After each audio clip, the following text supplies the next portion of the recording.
Good morning, everybody, and welcome to our third webinar. This is Tom Albrecht with the University at Buffalo Center for Entrepreneurial Leadership. And this morning, we're glad to have you here with us. We're going to talk to you for about 25-30 minutes about the customer loyalty advantage. And real quick before we start, as usual, I want to thank our sponsors, the Bonadeo Group and Uniland, for their sponsorship that allows us to bring you stuff like these webinars. And also we want to remind everybody that CEL is celebrating our 30th birthday this year. 30 years, 1,400 grads, $2.2 billion of economic impact in the community, representing over 22,000 employees out in the workforce here in Western New York. So again, thank you for joining us. And one of the things I want you to think about this morning, I want you to take away from here is, why is the customer experience important? And I want you to think about that the whole way through today, and to think about your loyal customers and what are you doing to engage them, to take care of them, and to make sure that they're having a great experience with your company. So we're going to talk a lot about the customer experience this morning. So the first thing I would ask you is, why is customer loyalty important? Why should we even care? And I want to start by saying that perhaps we should care if we think about this question: how difficult is it to get a new customer? And the answer to that, I think we all know, is it's pretty bad news for you. It's not going to get any easier anytime soon to get new customers. And part of the issue around this is just being able to get through the world today that is just inundated with information and complexity, and our customers are being inundated with information at a constantly increasing pace. And let me give you a few examples with that. You know, imagine your customers today living in a world where all the information you know is literally out of date in just 2 or 3 years from today. So if you look at the simple cell phone, or the most of you have an iPhone, some type of smartphone, probably. All the things that this device in our pocket does today would have required, we have photos, we have a calendar, we have a phone, we have access to the internet, we can get our email, we have a clock. You can look at all the icons on the front screen there. All of those would have been separate tools. A camera, these would all been separate tools. All right now in our pocket, we have access to everything. And many times we forget about how complex a lot of this is. And because of this complexity made simple through devices like this, we're able to do a lot more and have a lot more information coming at us. So a little bit of background for you, just to show you how quickly things are changing and the world that we live in is different. The average person is going to have 10 jobs by age 40 and 12 to 15 in a lifetime. This is from data from late 2015 from the Bureau of Labor Statistics. Really interesting, where there was a world 25, 30 years ago where you went to work for an employer and likely stayed there for much of your career. Another interesting stat, I think, that shows you how quickly things are changing are this stat around the top jobs. So the top jobs in 2016 didn't even exist 10 years ago. So the jobs that are here today were not even there. This means that students that are studying for a 4-year degree, say at our university in a technical field, that almost half the information that they're being exposed to will be outdated by the time they start their 3rd year of school. And if you just look at social media and look at some of the stats here about monthly use, really incredible. So there's over 100 billion searches monthly on Google, 1.79 billion monthly people interacting on Facebook, 300 million people interacting on Skype, 370 million tweets, just a crazy amount of information that people are exposed to. And then, of course, if you look just at publishing, another example of how much information is coming at you on a daily basis. The number of books being published in the US is literally exploded, and not only the US, all across the world, but there were over 1 million different book titles published in 2009. That stats goes back quite a way, but more than triple the amount of books that were published 4 years before that. So just incredible amount of information. And Walker Smith, which measures advertising, says that we've gone from being exposed to about 500 ads a day back in the 1970s to as many as 5,000 ads today in one single day. It seems like the goal of most marketers and advertisers is to cover every blank space with some kind of brand logo or promotion or an advertisement, is what Walker Smith says. And you can see that just in this simple picture from Times Square. So your customers are literally drowning in information. And kind of a final stat here for you, it's estimated that a week's worth of news in the New York Times today contains more information than an individual would have come across in a lifetime in the 18th century. So this is the world that you're living in today, that your customers are living in, and you're trying to communicate with them. So it's increasingly expensive, difficult to get your marketing message through this clutter to attract new customers.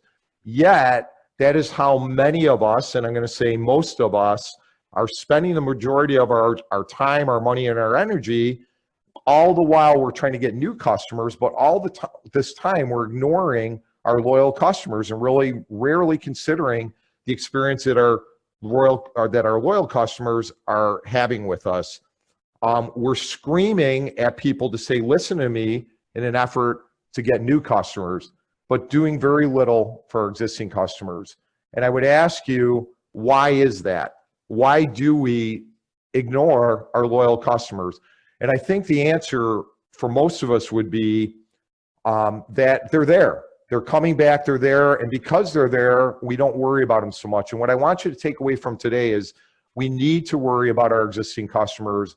And one of the best ways to build our business is engaging our loyal customers and spending some more time with them. So if I told you that there was a better way to sell more, to be more profitable, and to spend less money on marketing and advertising, would you be interested? And hopefully you're sitting there saying, yeah, if there's a better way, I would be interested. And I want to say to you today that there is a better way. And this picture reminds me of loyalty. So there's a better way, focusing on loyal customers. Who are our loyal customers and what can we do to focus on them? Why should we even bother? Because research shows that loyal customers repurchase more, buy additional product lines or services from us, are the best source of referrals. And the fourth point here, I think, is the most important point. These are the customers that will actually provide us constructive feedback. So they're the customers that will give us good constructive feedback, which we often seek out and need to make our companies better, but we'll often find it hard to get good feedback. So loyal customers drive profitable growth. And I love this cartoon by Ted Goff, which makes it really visually clear. So here on the left are finding new customer procedures, all the procedures to get a new customer. On the right, the simplicity of keeping old customers, or the procedure involved in that and the simplicity with it. So why bother with loyal customers? Because loyal customers are promoters of our products and our services. They're promoters of your company, and they're literally shouting at the top of their lungs to say, go engage with this company. So what we're really looking for is to say, how do we make our customers, or how do we create an experience that engage our customers in such a way that they become promoters? So I want to look a little bit about, why do some customers become promoters of our company, our products, and our services that we have to offer? And the reason really is twofold. We make buying decisions, even today, although everybody thinks every decision is made on price, it's not. We make buying decisions with our head, where we make these decisions that say, does the value proposition exceed my expectations? Is the value good for the product features offered, for the quality, for the price? So no question, we're always making decisions this way. But what many of us forget about is we also buy with our heart. Yes, even today we buy with our heart. A heart purchase is where you're purchasing from somebody that it's not just about quality and price. That's sort of the entrance to the game, but people are adding more. A heart event would be, we're delighting customers in a personal or emotional way. Perhaps you know them by name. You show them appreciation. You listen to them. You share their values. This is the heart purchase. So if we're able to do that, we can drive loyal relationships, which then in turn will drive profitable growth. So we have to make sure that customers get treated in a way that they want to come back, but they don't only want to come back, they want to bring their friends with them. So how do we do that? And really how we do it is we're looking at this ultimate test to say, will people co-brand with their personal reputation with your company? So here's an example of co-branding where Taco Bell and Doritos came together for a co-brand. But people walking around, each of our customers has a personal brand, and we can't forget that. That brand is something that they carry around with them. It's who they represent. When people take their brand and are willing to co-brand with our brand, it makes their recommendations all that much more valuable to potentially to people that may engage with our business. So if you look at these businesses that we'll call loyalty leaders, or customers that that really promote you. So what are the companies that really lead in loyalty? They grow at a faster pace than their competition. There's some research that shows that they grow at over 2.5 times the pace of their competitors. And they're growing because they earn the loyalty of their customers. And in a way, you might think about it's the only way to grow your base of repeat customers is through customer loyalty. And then loyal customers, again, become promoters. And we'll talk about that a little bit here as we go into some examples of loyal customers. So a lot of this comes out of, there's many companies that look at the customer experience and customer loyalty.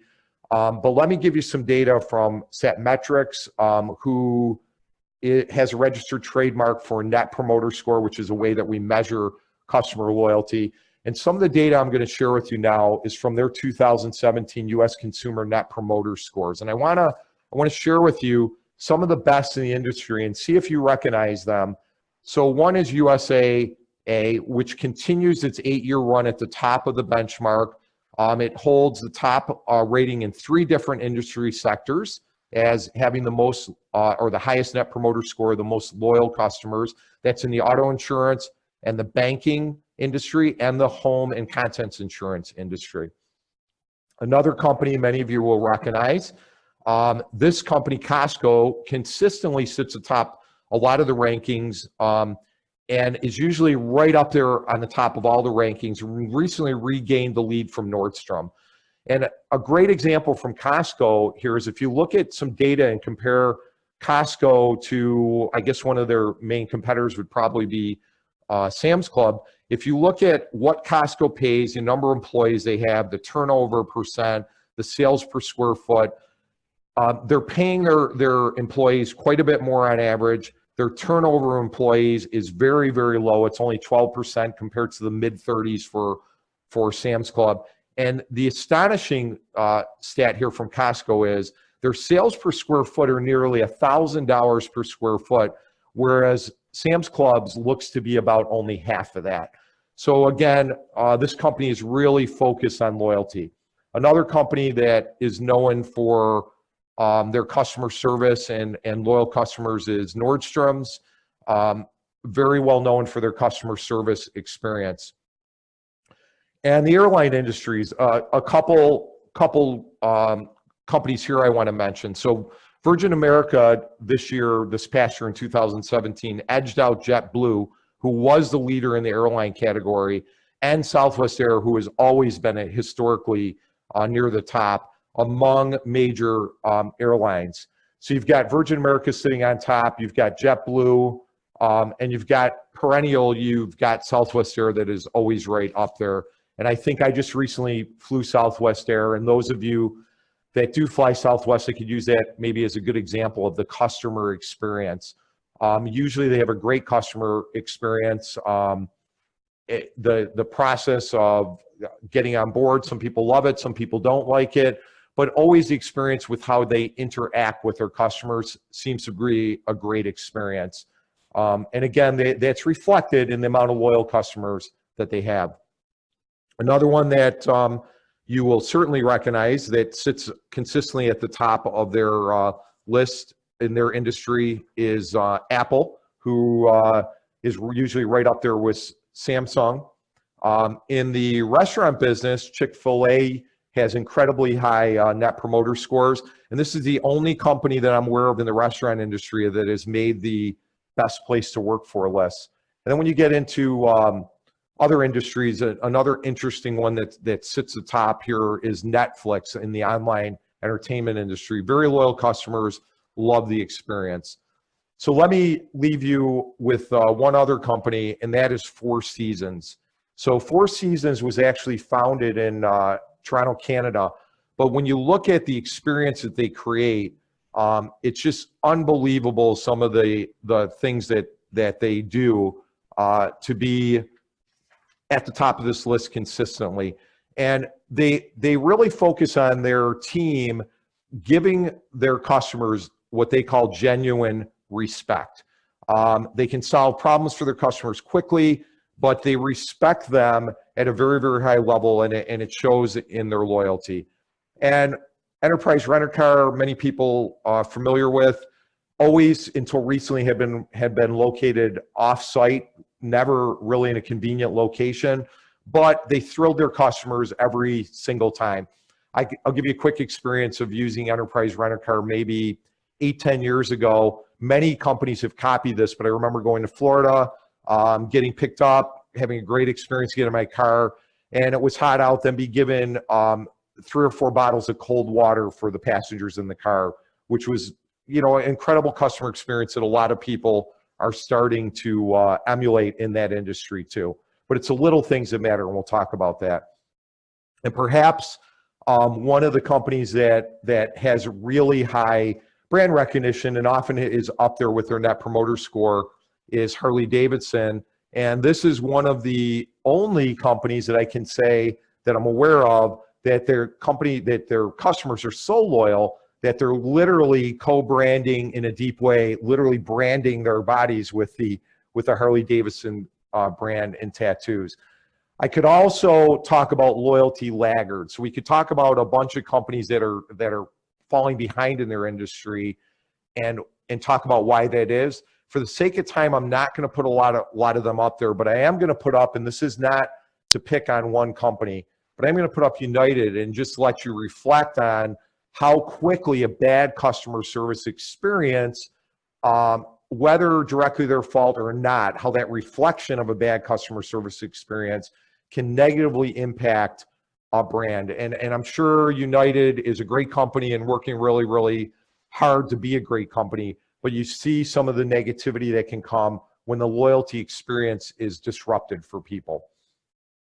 So we're really looking at customer loyalty as building trust and confidence with your customers.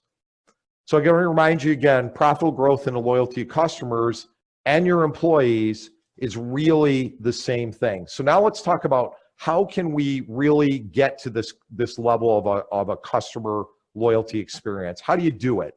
And it's really quite simple, although not that simple maybe to engage in on a daily basis, but it's really all about the golden rule.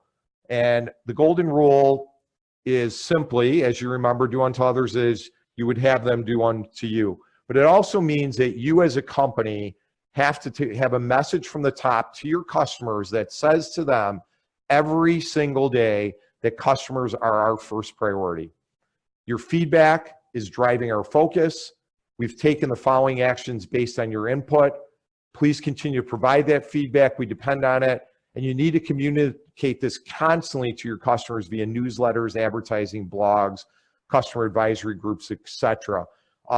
Another great example of this is I was listening the other morning to one of Tim Ferriss's podcasts, and he had on there the past CEO of Home Depot.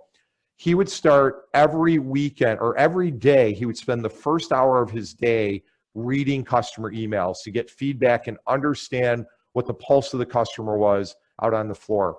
All the way to their corporate headquarters were not called corporate headquarters. They were called support for the stores. So it was support, forget exactly the terminology they used, but they weren't focused on being on top. They were focused on how can headquarters support the stores where our customers are. It also has to be a message from the top to your team. where you, the leader of your company, is saying customers, again, are our first priority. Their feedback drives our focus.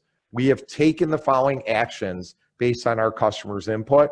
Employee recognition is based on the results that our customers are expressing, and employee compensation in the best of these examples is tied to the results of loyalty. And again, we have to constantly communicate this to our customers. So one other thing I want to point out, it's really, really critical that we never, ever, ever, ever, ever, ever, ever, ever take bad profits. We've got to play the long game when it comes to customer service.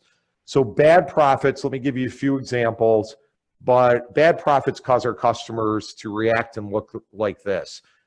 It actually will turn them from what could have been a promoter into a detractor.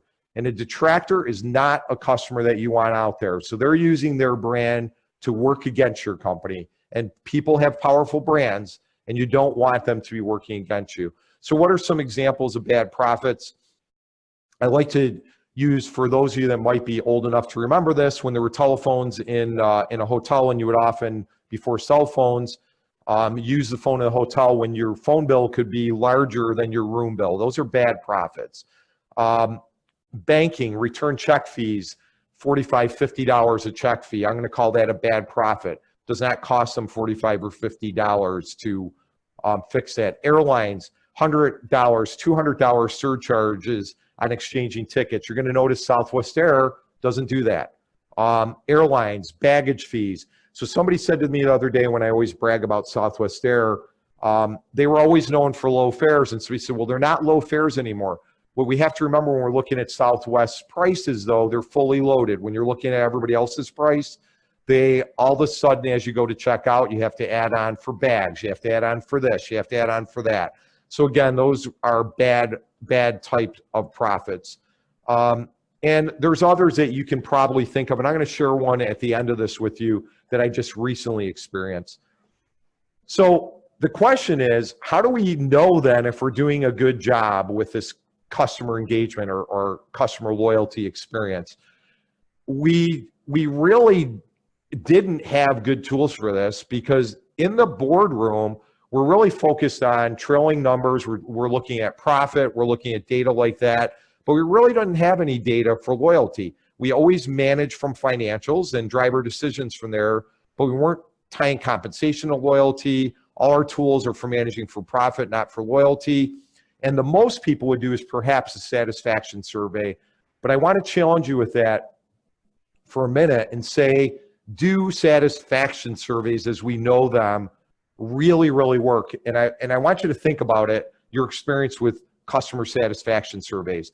Most satisfaction surveys really communicate the wrong message. Many of them are long, which makes them unbearable. Did you ever start a survey online, and by the time you click to the third page and you don't know when it's going to end, you bail out on the survey? Many of them are poorly set up. Did you ever get a survey from somebody and the first couple things it asks for is your name? Well, it almost reminds me of how much you really don't care about me as a customer when you just sent me this and you're asking me to fill in my name. And here's the interesting part about satisfaction surveys. Many people still become detractors or defect from your company, even though they mark satisfied on a survey. So 80% of people that defect from a company or leave purchasing a product or service from a company have still marked satisfied on a survey. And the reason is, satisfied and loyal are two different things. You may be satisfied at the meal that you got for $100, but it might not have been a loyalty experience. It might not have been over the top. You might be saying with your head, okay, that's a fair value for what I paid. $100 was a fair value, but I'm not that excited to come back because it was a good value, but there was nothing all that exciting that makes you want to come back to, quote unquote, this restaurant. But the thing is, we still like surveys. And again, a little quote here from Andy Taylor to remind you, the only way to grow a business is to get customers to come back for more and to tell their friends. And what I'm going to show you now, Net Promoter Score, actually was launched within Enterprise Rent-A-Car. So really what we want to find out, what we want to measure loyalty, and really how we measure loyalty is to ask a question that says, would you recommend us to a friend? This question, or question like that, is actually probes both dimensions of loyalty that I talked about before. It probes the head dimension, best features, best service, best price, value, but it also probes the heart dimension, because we're saying, would you recommend? We're not saying satisfied. The heart dimension, do they know me? Do they value me? Do they listen to me? Do they share my values? So there is a tool. Fred Reichel came up with this tool. Satmetrics is a company that is very engaged with it. It's called Net Promoter Score, and I'll introduce it to you here quickly. We don't have time to really get into it, but I'll give you some resources at the end that you may find helpful. It really does this. We ask a question like this. It says, how likely is it that you would recommend this firm or product or service to a friend on a scale of 0 to 10? So 0, not likely at all. 9 and 10, or 10, extremely likely. So what do we do with this information when we get it back? So 9s and 10s are promoters. We know that they're going to be promoting our product. 7 and 8s we consider passive, and 0 through 6s are detractors. So as we gather this information and get it back, what do we do with the information? 9s and 10s being promoters, we want to ask for those referrals. In fact, we probably don't even have to ask for referrals, but we want to make sure we don't ignore those customers and we take extra good care of them. They're loyal, they stay longer, they buy more, they attract new customers. 7s and 8s are passives. What can we do to give them a loyalty experience consistently and move them to a 9 or 10? But what I really want you to pay about are the 0 to 6, the detractors. Detractors can do a lot of harm to your business. They certainly can hurt it. And what I would recommend is 0 to 6 is that we take the time to pick up the phone and talk to them and understand why they're a detractor for our company. And if any of you have had this experience of being called by somebody when you've complained or put in a complaint, many, many times just the fact that you've picked up the phone and tried to solve the problem, you can turn a detractor into a neutral or many times a promoter, because most of the world does not take the time to take care of their customers this way. So when do you ask about this? When do you ask this question? There's 2 times you can ask it. You can ask it at the time of a transaction. So if you have larger ticket items, like perhaps you sell cars, you might ask it at the time of transaction. And the other way you can do it is you can ask it what I call pulse of the company. So you can ask all of your customers, if you have a database, or a segment of your customers, you can ask them every 6 months, every 4 months, whatever you feel is a good setup to do this. And there's a lot that goes into this, so I don't want you to think it's oversimplified. Again, I'm going to give you some resources if you're interested in learning more and implementing it, but let's not oversimplify it, because you can do a lot of damage if you do. But I want to warn you too, if you ask, this is my biggest warning to you. If you're going to do this and you're going to ask, you have to close the loop or you risk alienating customers. So if anytime you have given people feedback and they've not responded to your feedback, this is a really good way to alienate customers, and we want to make sure that we're not doing that. So you have to have a system in place in order to understand what you're going to do with the data when you get it back and how you're going to close the loop with customers. The other thing, just to give you really kind of top level warnings, is you've got to make sure that you have good data. This picture is kind of putting things a little over the top for you. It's not this complicated, but you've got to make sure that you've got data where you can sample your customer segments, where you can balance the reputation properly, so that representation of the scores matches your customer segments and is weighted appropriately.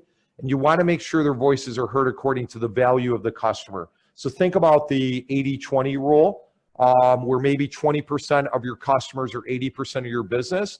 You want to make sure as you get feedback that you're looking at these segments and not making a bad decision, because what if the 80% that is just a small part of your business, but they're 80% by volume, what if they're really, really happy about something, but the 20% are sending you a message that you're ignoring because you're paying the 80%?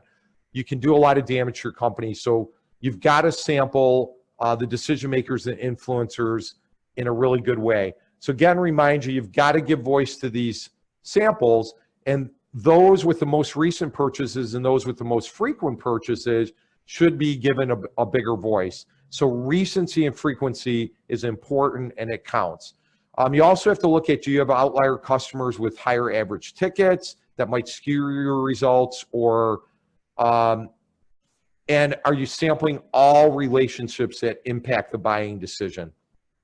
Another thing to just kind of give you a little warning as you look into Net Promoter Score is context matters. You've got to look at your Net Promoter Score against your own benchmarks in Net Promoter Score, and it varies a lot by industry.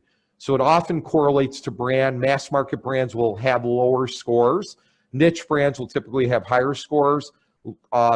Businesses that have low involvement with customers will have lower scores. Businesses that have high touch will often have higher scores. Cultural differences can certainly make an impact. Regional differences can impact the results. But if you decide to engage in this process, what I really want you to do is get a benchmark Net Promoter Score for your company. Don't worry too much about comparing it to others in your industry. Worry about comparing it to yourself when you're able to move it up. Are you increasing the loyalty number, or are you moving down? It's really a gauge for you to pay attention to and move forward, especially in a small business. The other thing I want to warn you about is making sure that we protect against, for lack of a better way, cheating, or what I would call gaming surveys. This happens all the time. You will especially see this at a lot of car dealerships. A way to game a survey is when somebody walks you over to survey and says, we really need to have 10s on all these questions. If there's a reason you can't give us a 10, tell us now so we can fix it. You want to make sure that you're not having, if you have a team do this, you want to make sure they're not picking only likely positive respondents. You want to make sure people aren't deliberately sending surveys to incorrect contacts or trying to game things. You want to make sure we're not doing incorrect data sampling, that we're not manipulating time periods, that we don't extend the survey, and that we're not finding ways to make poor scores ineligible. That's not the purpose. We want to get really clean information and build from there. And I have this picture up there to remind me to tell you that you've got to close the loop. Again, if you ask, you need to put a process in place about how do you close the loop and take care of the responses you get. So let me give you an example of closing the loop. Let's say that we have got our survey results and we have some detractor. So we have a detractor, which is somebody that's 0 through 6, who has given us feedback on their NPS score. So the detractor has provided feedback.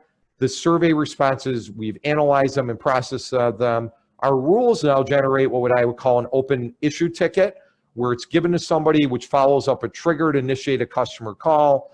The owner or whoever conducts the call to try to fix the issue and better understand the problem with the customer. Unresolved issues after those calls are escalated up to management.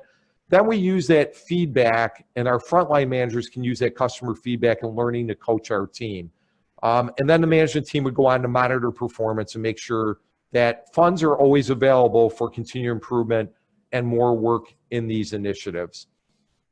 So again, I'm really giving you a fire hose of information about Net Promoter Score, but if you do nothing else today, I want you to think about how do you treat your loyal customers, and please, please, please do everything you can to create a good customer experience for them. So why should you care? Why should you really care? Here's why. Surveys show that 80% of you sitting out there, perhaps some of you listening today that own businesses, believe that you provide a superior customer experience. Here's the sad truth. Only 8% of your customers agree with that statement. So 80% of you believe you're providing it, only 8% of our customers do. That's what 8% looks like. Again, 8%, you should start getting worried. 8% is about the number of people that keep their New Year's resolutions. Should be making you really nervous. So 8% is not a good number. And if you think you're doing a great job for your customers and they don't, you're really, really doing a disservice to your business, and you're missing a great opportunity to build profitable business by having your loyal customers come back, bring people with them, recommend you with their brand. So make sure that you don't focus so much on your competition that you forget to focus on your customers. Really, really tough. So let me give you a couple recent customer loyalty experiences. And I'm going to give you positive and negative from the same company, so I'm not really picking on a company. So we were recently, last week actually, we were on a cruise with Celebrity Cruise Lines, who I highly recommend to all of you. I think they're a great company.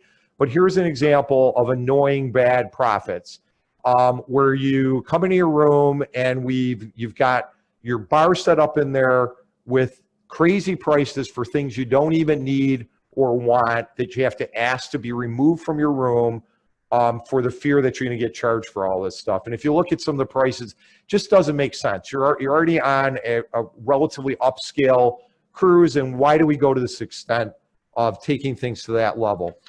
On the flip side with Celebrity Cruise Lines, let me give you a great customer service experience in a restaurant where the attention to detail and your every need being met at every turn, anticipating what you might want or need, was just incredible, which creates a loyalty experience that makes you want to talk positively and encourage other people to go engage in that experience. So it wasn't a good meal, it wasn't a good service, it was an outstanding meal, and it was customer service and attention to detail that made you feel like you were the only table in the room while you were there. And you weren't, but that's the way that it felt.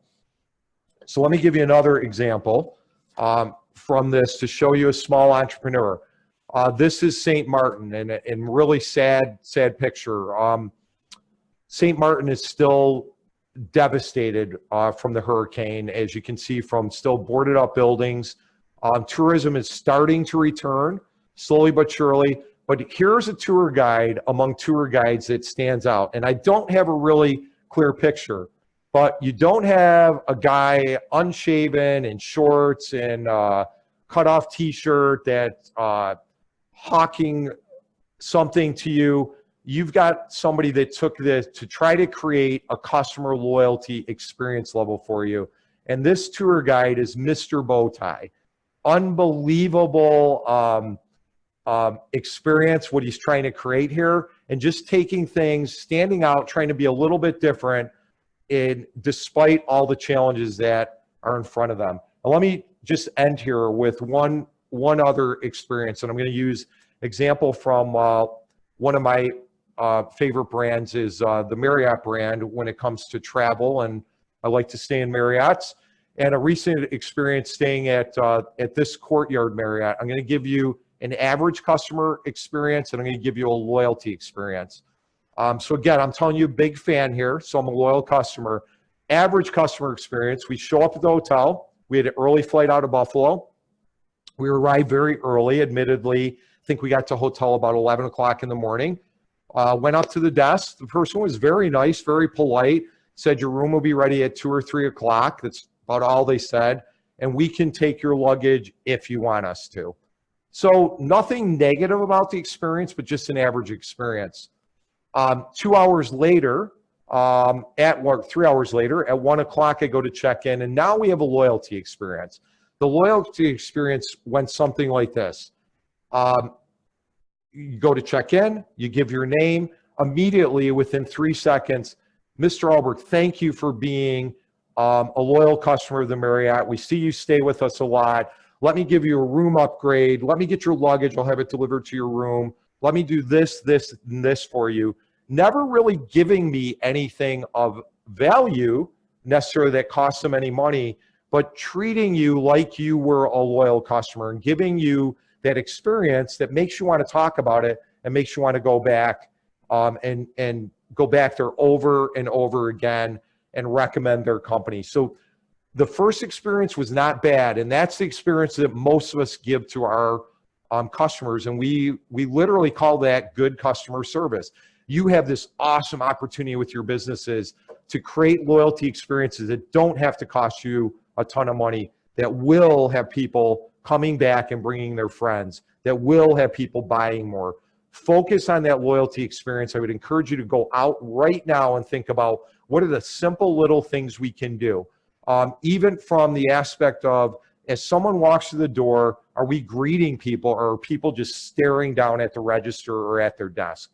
Think about all these little interactions and what they mean to people, because the reality is the customer service experiences are so average out there. If you can create a loyalty experience, you're going to have an incredible advantage over your competition. So I promise you that I give you some resources. With this webinar will be posted. So Satmetrics is a great company that you can engage with. If you want to learn more on your own, they have an academy that you can go through online.